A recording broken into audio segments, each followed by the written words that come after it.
రాష్ట్ర వ్యాప్తంగా రోజు రోజుకు చలి తీవ్రత పెరుగుతోంది. హైదరాబాద్ సహా జిల్లాల్లోనూ ఉష్ణోగ్రతలు అంతకంతకు పడిపోతున్నాయి. ఉత్తరాది నుంచి వీస్తున్న శీతల గాలుల ప్రభావంతో చలి తీవ్రత మరింతగా పెరిగే అవకాశం ఉందన్నారు వాతావరణ శాఖ అధికారులు. ఉదయం పొగమంచు, చలి తీవ్రత మరింతగా ఉంటుందన్నారు.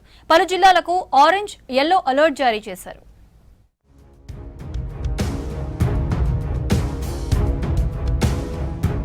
రాష్ట్రాన్ని చలి వణికిస్తోంది. సింగిల్ డిజిట్ టెంపరేచర్లు నమోదవుతున్నాయి. ఏజెన్సీ ప్రాంతాల్లో 5 నుంచి 6 డిగ్రీల టెంపరేచర్లు రికార్డ్ అవుతున్నాయి. ఉత్తర, పశ్చిమ, ఈశాన్య జిల్లాల్లో చలిగాలుల ప్రభావం అధికంగా ఉంటుందని తెలిపారు.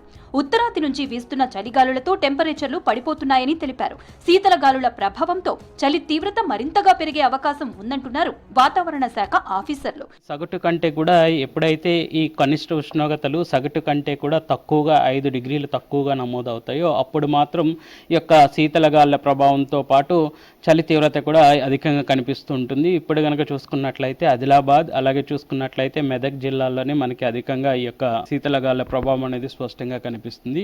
ఇటు ఉత్తర తెలంగాణ జిల్లాలతో పాటు పశ్చిమ భాగంలో ఉన్నటువంటి కొన్ని జిల్లాల్లో కూడా ఇటు శీతల గాలుల ప్రభావం కనిపిస్తుంది. మరో 3 రోజుల పాటు రాష్ట్ర వ్యాప్తంగా చలి తీవ్రత అధికంగా ఉంటుందన్నారు వాతావరణ శాఖ అధికారులు.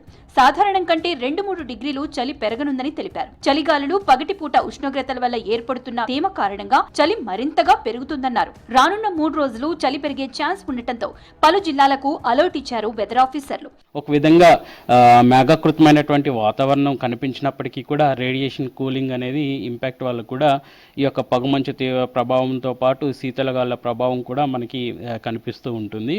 సో ఒక విధంగా ఉదయం నుంచి 8 గంటల వరకు కూడా ఈ యొక్క పొగమంచు తీవ్రత అనేది కొనసాగుతుంది. సాయంత్రం కల్లా కూడా 6 నుంచి మళ్ళీ 10 వరకు కూడా ఈ యొక్క పొగమంచు తీవ్రత కొనసాగుతుంది. ముఖ్యంగా హైవేల్లో ఈ యొక్క పొగమంచు ప్రభావం అనేది స్పష్టంగా కనిపిస్తుందని చెప్పాలి. సిటీతో పాటు శివార్లలో జిల్లాల్లో ఉష్ణోగ్రతలు పడిపోతున్నాయి.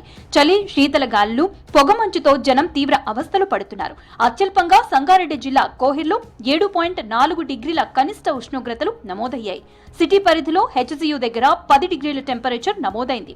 ఉత్తర తెలంగాణ జిల్లాకు కోల్డ్ వేవ్ హెచ్చరికలు జారీ చేశారు అధికారులు. ఆదిలాబాద్, ఆసిఫాబాద్, నిర్మల్, మంచిర్యాల, కామారెడ్డి, మెదక్, సంగారెడ్డి జిల్లాలకు ఆరెంజ్ అలర్ట్ ఇచ్చారు.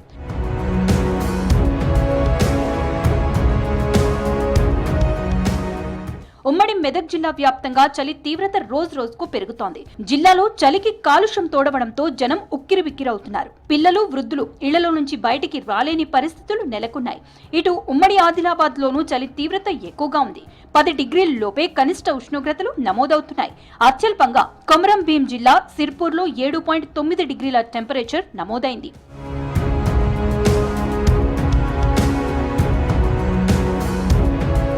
వికారాబాద్ జిల్లాలో చలి తీవ్రత పెరిగింది. 2-3 రోజులుగా చలి తీవ్రత కొనసాగుతుంది. జిల్లాలో అటవీ ప్రాంతం ఎక్కువ ఉండడంతో చలి ఎక్కువ ఉందంటున్నారు స్థానికులు. చలి, శీతల గాలులు, పొగమంచుతో ఇంటి నుంచి బయటకు వెళ్లాలంటే ఇబ్బందులు పడుతున్నారు. ఉదయం 9 గంటలైనా చలి తగ్గడం లేదంటున్నారు. సాయంత్రం 5 గంటల నుండే చలి పెరుగుతోంది. చలి తీవ్రత నుంచి ఉపశమనం కోసం చలిమంటలు వేస్తున్నారు జనం. మా సైడు చల్లగా ఉంటుంది, అడవులు ఎక్కువ ఉంటాయి, చెట్లు ఎక్కువ ఉంటాయి. మేము పొద్దున పనికి పోతాము.